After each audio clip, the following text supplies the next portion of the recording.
I'm Kevin McDonald, and you're watching Facets Television, and with me this evening is Greg Reese. Greg Reese is the founder of Clear Image Investigations. He is a 20-year retired law enforcement officer and most recently retired from Huntington Beach Police Department. He also is a founder of an organization that rescues minor children from the life of prostitution. Thank you so much for coming in, Greg. Thanks for having me. Appreciate it. So, you know, first of all, not only were you 20 years in law enforcement, but I understand you were #1 at auto theft recovery for 2 years in a row, and also won law enforcement's highest honor as a Medal of Valor. So that sets the foundation. And the reason I had to ask, I know it's not in context for what we're here to talk about today, but I thought it was in context because you know, there's a bit of an element of danger what you're doing. Sure. You know, retired police officer, of course, is more appropriate than your general civilian. But can you explain to me what the program is? And I understand it, but I want to make sure the audience understands. What is it that your rescue program is all about? The tagline that we have is rescue and restore. And what we are trying to do is locate minor victims of human trafficking and then make contact with them in an undercover capacity and rescue them from their trafficker, get them out of the life, and then get them into aftercare program where they can restore their life to a regular life that some of us take for granted. Mm-hmm.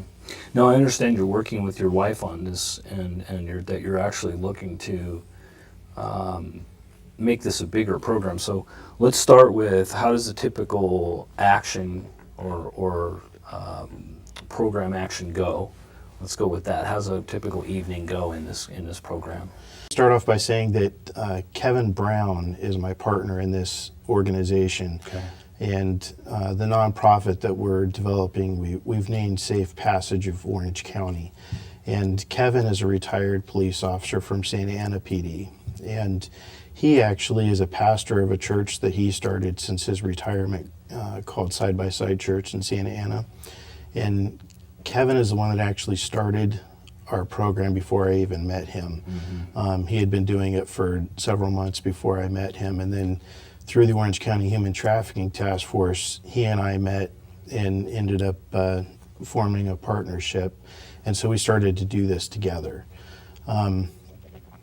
So what we're trying to do is develop this in Orange County and then open it up to other counties throughout California and then even throughout other states. Mm-hmm. You know, what's the idea? Are you training civilians? Are you training retired police officers? I mean, who is it that you would expect to be involved in this program? Generally, it's just civilian volunteers. Most of them so far are faith-based from various churches in the county. Mm-hmm. And what we do is we've developed a curriculum. It's a 2-day class.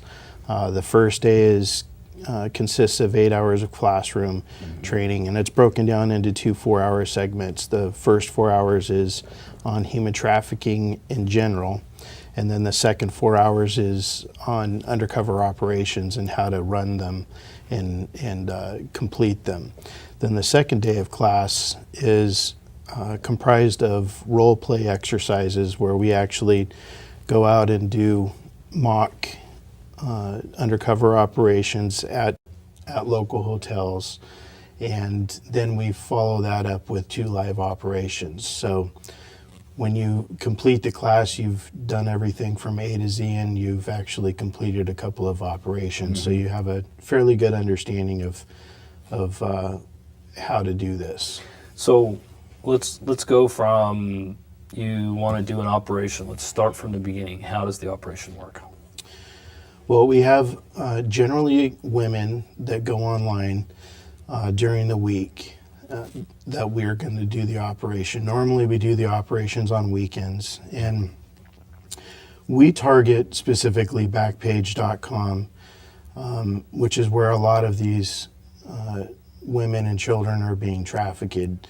And Backpage.com is basically the same thing as Craigslist, which is where they had been advertised. Craigslist got rid of the listings, right? Exactly. Yes. Mm-hmm. So then now everything got transferred to Backpage.com. So we target Backpage.com, and we have women that go in and look for the ads, look for the youngest looking females, because that's what our focus is on minors. And they will forward us that information. Then on the day of the operation, we all meet at a central location, and we conduct an actual briefing like law enforcement would conduct, working undercover narcotics or something like that. Mm-hmm. It's a formal briefing. And once we've done that, we make our whoever's going to be the undercover operative that night makes contact with the girl and essentially sets up a date. And then we, as a team, end up going to the location, and there's other things that occur, specific things that occur in between there, but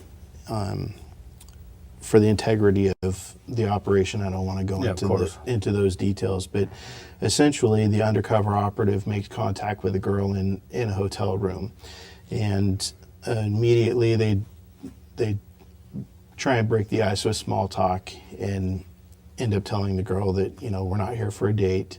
And then he reveals the true intentions of being there, and we offer them an avenue so actually escort the girl out of the room into another location, and then have a response team come to us and take her and actually get her into housing and get her into a program. Mm-hmm. So, and I expressed my concerns, and I'm imagining there's people out, having similar concerns that I did, some that may not be aware. How do you deal with the fact that pimps are not going to be too happy about losing what they consider to be their property? So you've got civilians that are probably not armed. Hopefully they're not. What do you do if that person, if that pimp is in the parking lot waiting for that girl as you're taking her away? I mean, have you prepared for that response? Absolutely. First of all, we, in law enforcement, we would always refer to the men as pimps. Right. And however, now that we're learning the difference between prostitution and human trafficking, we try not to call them pimps. We actually call them traffickers, because that's essentially what they are. Right. But the way that we conduct our operations, and again, I don't want to go into too much detail. The way we conduct and train our personnel is the safest way possible to do this. Mm-hmm. And generally speaking, the traffickers will actually not be in a car. They'll actually be in another room in a hotel. Right. There are times when they are in cars, which actually is advantageous to us, because then we get to gather intelligence on them and their vehicles and license plates. But we train absolutely no confrontations at all. And because we're dealing with civilians, for the most part, they don't have law enforcement training or security training. So we have a contingency plan in place, and that's talked about during the briefing itself. And so if something happens, for instance, if the undercover operative had some sort of problem in the room and the trafficker ended up in there, we have a bus signal. That's what you call when right. you have a problem. Well, once anybody on the team, the surveillance team, hears the bus signal, then there's protocol in place. We have somebody designated that will call 911. We have somebody designated to go let hotel management or security, if it's present, know what happened, and then everybody rallies at the team leader's location out in the parking lot. And nobody goes up to the room and nobody confronts any suspects or anything. All they do is become good witnesses, hopefully. Right. So if something happens, as hard as it may be for, if you're on an operation with us, you care about, regardless of how well you know the person, you're going to have some sort of relationship with the person up there, and regardless of how bad you want to go up and help the person, we just train to step back and be a good witness and Right. wait for the cavalry to get there and Right. the people that are trained to handle it.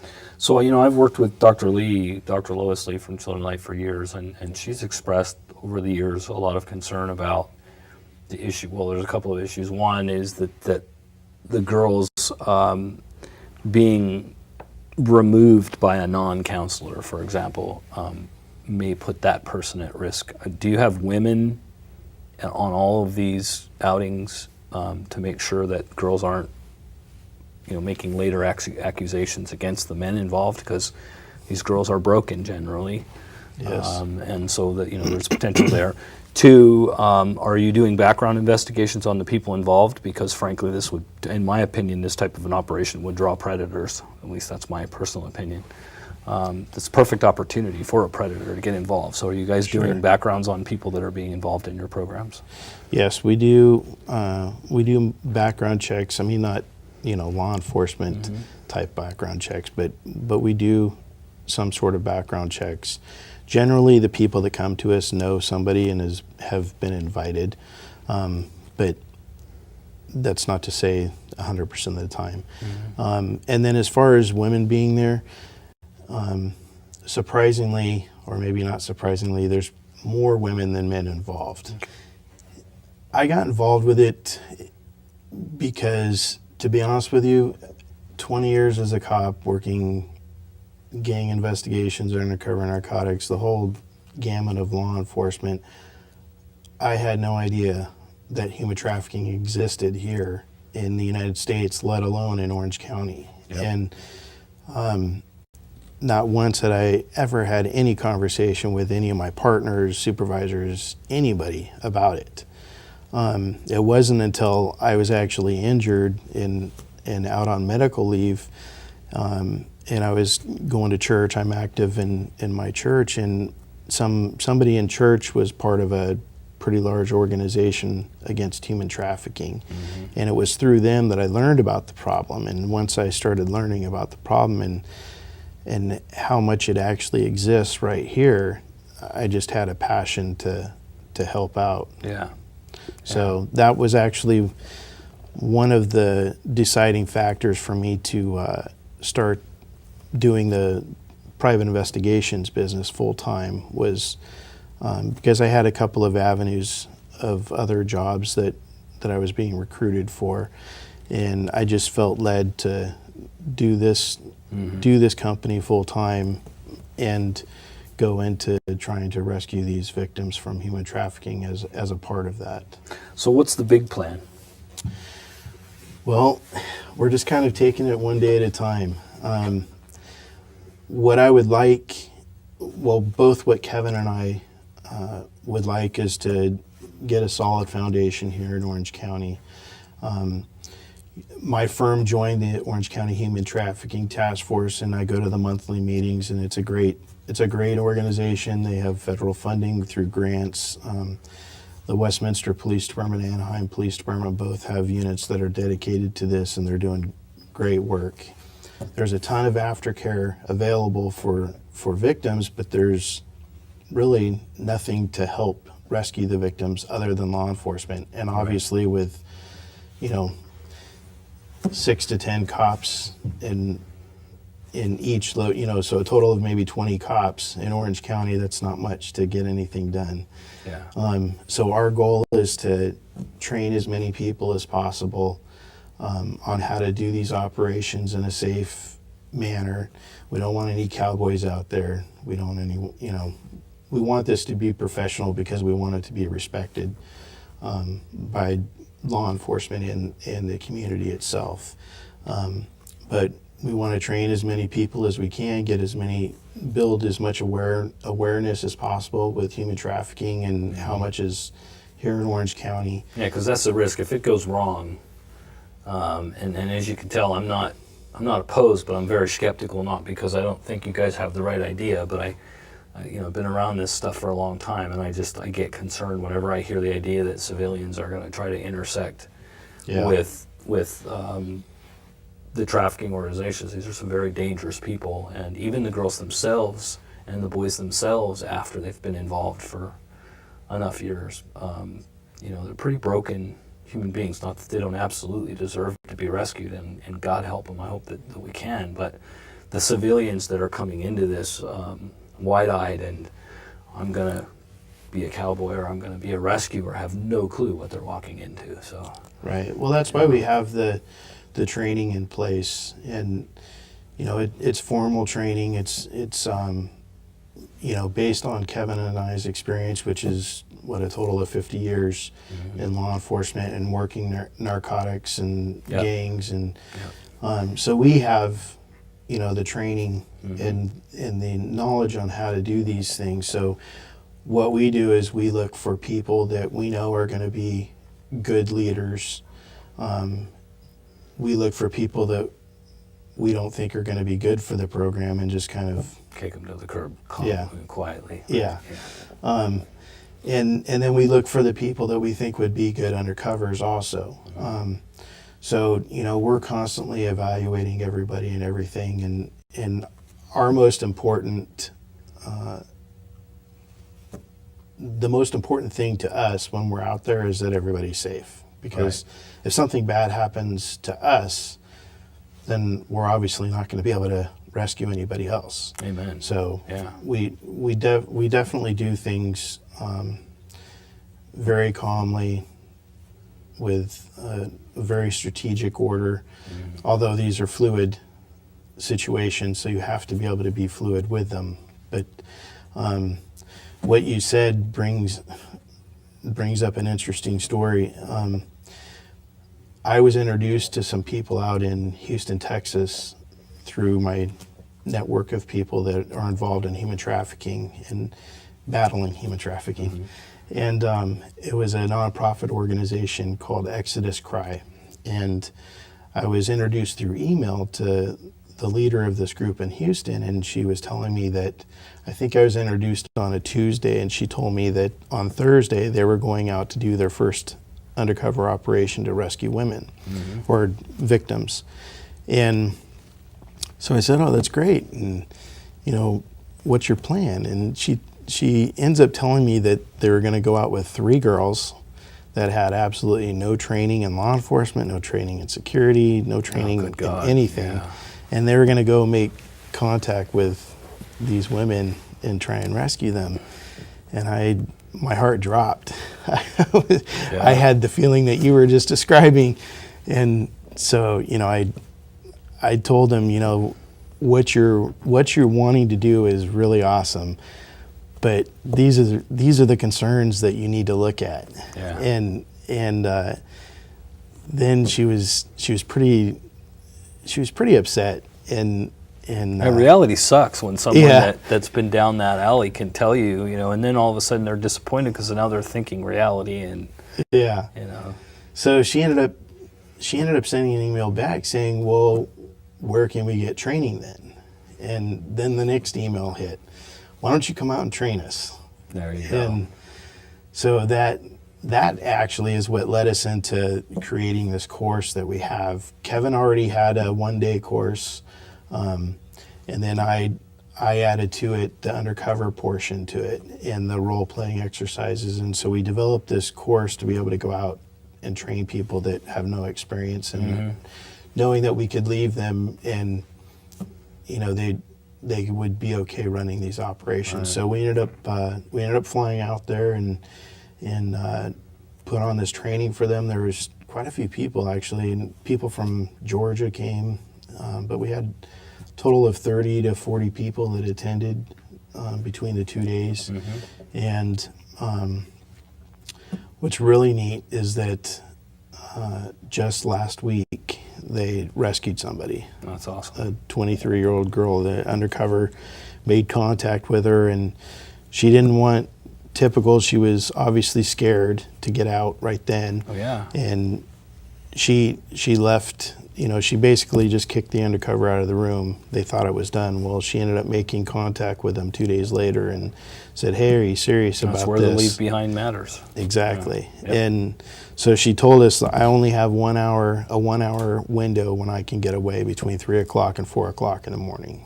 And so they had a team respond out and took her in and ended up ultimately getting her home back to Ohio. But she had been picked up.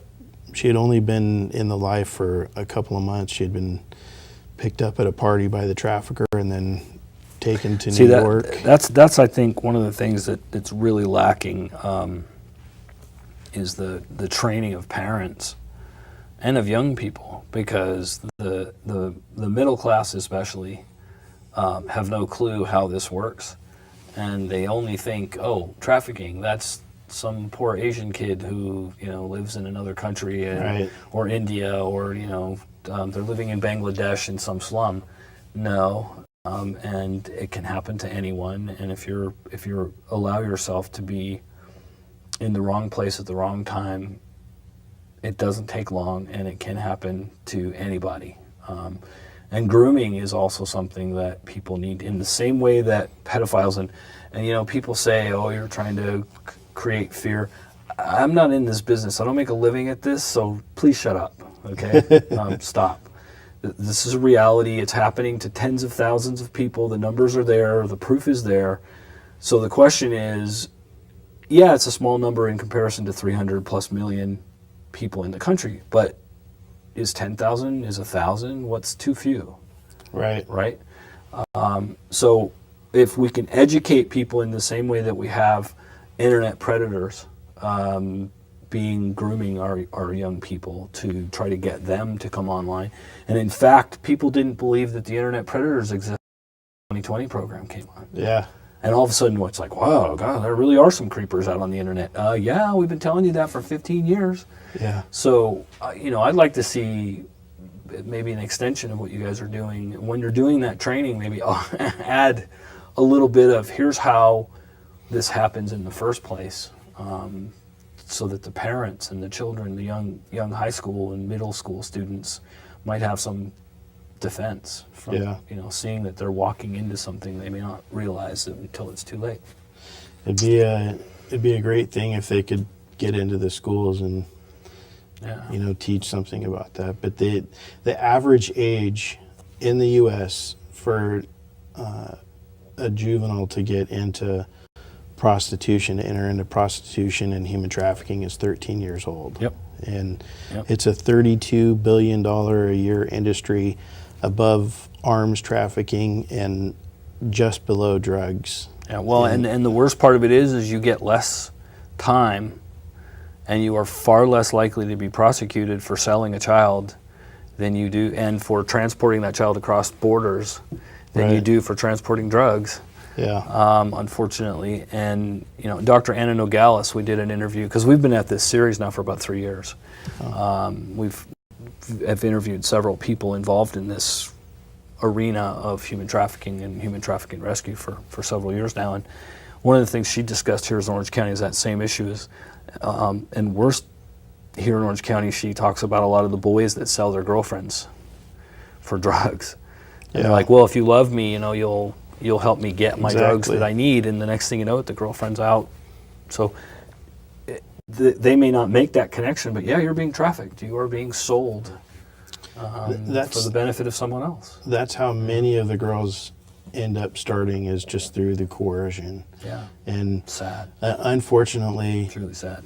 I mean, the predators, they go and they literally drive around the bus stations, the train depots, because you know, your most susceptible person is a young juvenile runaway. Yep. And I just handled a pro bono case, I don't know, it was a few months ago, maybe 6 months ago, out of Laguna Woods. And somebody saw a missing person poster, ended up giving it to me because they felt compelled, because they saw her little brother posting it. They felt bad. So as a result, I helped out with that case. When she got back, when she finally returned home, I went and interviewed her, and sure enough, I mean, it was just to a T what happened. She ended up on a bus, ended up in Santa Ana within 20 minutes. somebody that she didn't know, a guy had pulled up, offered to honey, give let her me a help ride. you. Yep. Yes, and she's in the car. Before you know it, she's at this guy's house, has no idea who he is. He's 25, she's 16, and she's having sex with him to stay at the house. Now, she didn't admit to any prostitution, but regardless, I mean, It's that far. That's exactly how it starts. That far. And then it's, you owe me something, and by the way, now you're going to pay your debt. And I wrote a book and entitled it Practically Invisible, because children that are on the streets become invisible to the rest of us.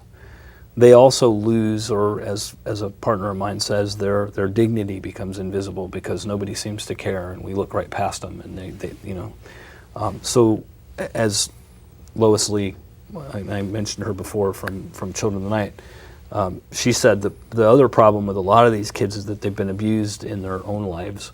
Right. And once you've been abused and you've lost your sexual dignity, the next step to being sold or prostituted or trafficked and isn't that far. So I've got about 45 seconds. So I'd really like you to tell the folks how they can get in touch with you if they'd like to be a part of your program.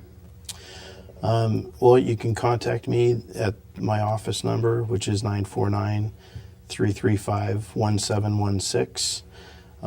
You can email me, which is greg@clearimageinvestigations.com. Or you can go to the website, which we just created. We're building the site, but it'll be up shortly. It's safepassageoc.org. So either of those will work. Well, thank you so much for coming in and sharing with us tonight. Thank you for having me. You bet. I'm Kevin McDonald, and you've been watching Facets Television. With me tonight is Greg Reese with Clear Image Investigations. That's Clear Image Investigations. Thanks for watching.